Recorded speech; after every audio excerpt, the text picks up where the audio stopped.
Hello everyone, welcome to ओमकास्ट movie outlook. और finally Hrithik Roshan और दीपिका पादुकोण साथ आ चुके हैं। यस आई नो, मतलब इनकी जोड़ी बहुत सारे लोग बहुत टाइम तक वेट कर रहे थे और फाइनली वो आ गए। मतलब ऐसी वैसी मूवी लेके नहीं, बहुत ही खास और इंपॉर्टेंट मूवी लेके। अब इंपॉर्टेंट कैसे है बताता हूं।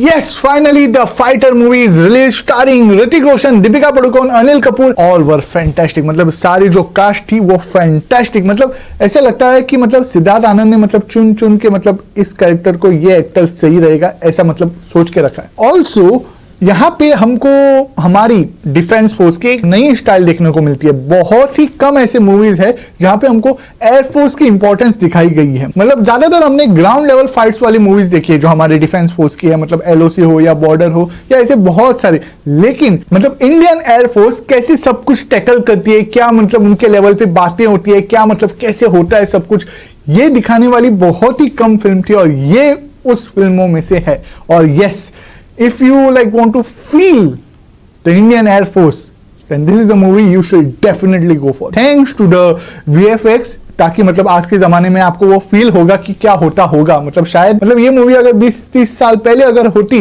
तो शायद वो फील नहीं आता जो अभी आ रहा है। So in that way, yes, it is a must watch. Fighter movie. It is served as the first film in a plain aerial action franchise. मतलब ये फ्रेंचाइज होने वाली है बिकॉज ऑलरेडी फाइटर 2 की चर्चा स्टार्ट हो चुकी है।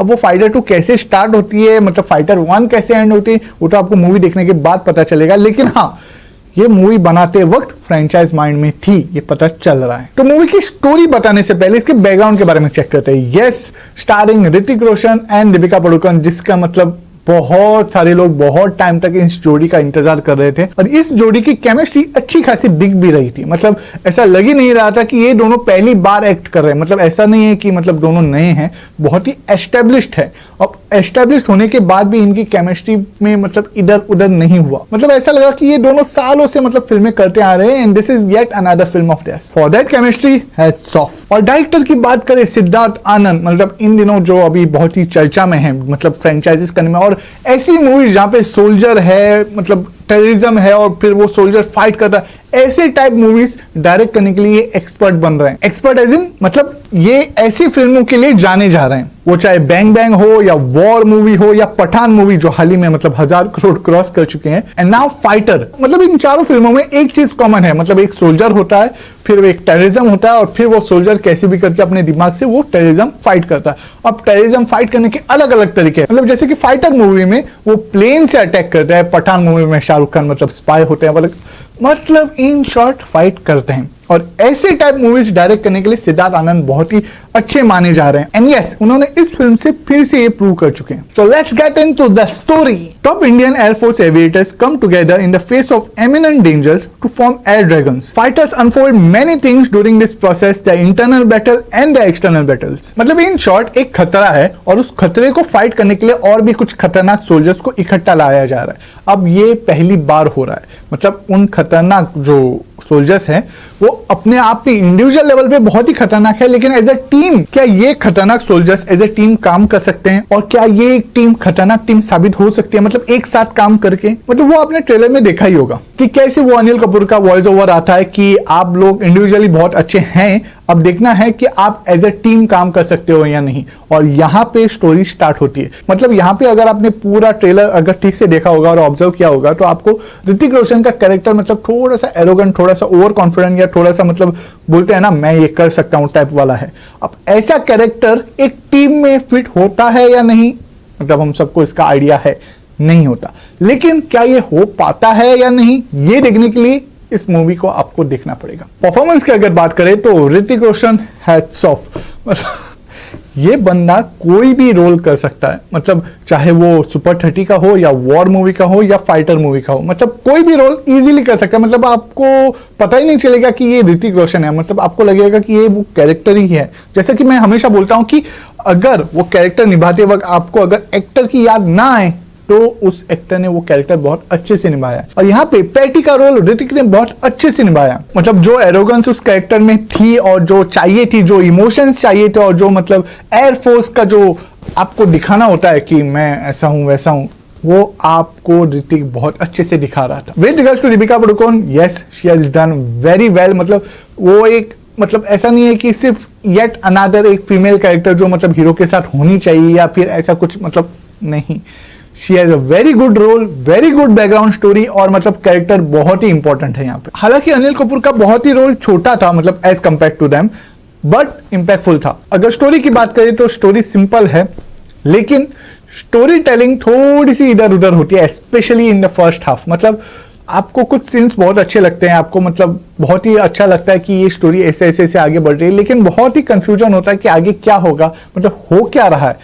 मतलब अगर किसी स्टोरी टेलिंग में कंफ्यूजन घुस जाता है तो स्टोरी टेलिंग का कोई मतलब नहीं होता, और यहाँ पे वो स्टार्टिंग फर्स्ट हाफ में हुआ, लेकिन आफ्टर सेकेंड हाफ थोड़ा सा मीनिंग मिलने लगा स्टोरी को। मतलब ऑडियंस एक डायरेक्शन में सोचने लगी, and there comes the story power. मतलब वहां पे स्टोरी लिफ्ट अप करती है और आपको मतलब हुक करके रखती है कि अब यहाँ पे आगे क्या होगा टाइप। मतलब वहां पे कंफ्यूजन खत्म होता है। So that's a very good thing. With regards to songs and dance of Hrithik and Deepika, hats of.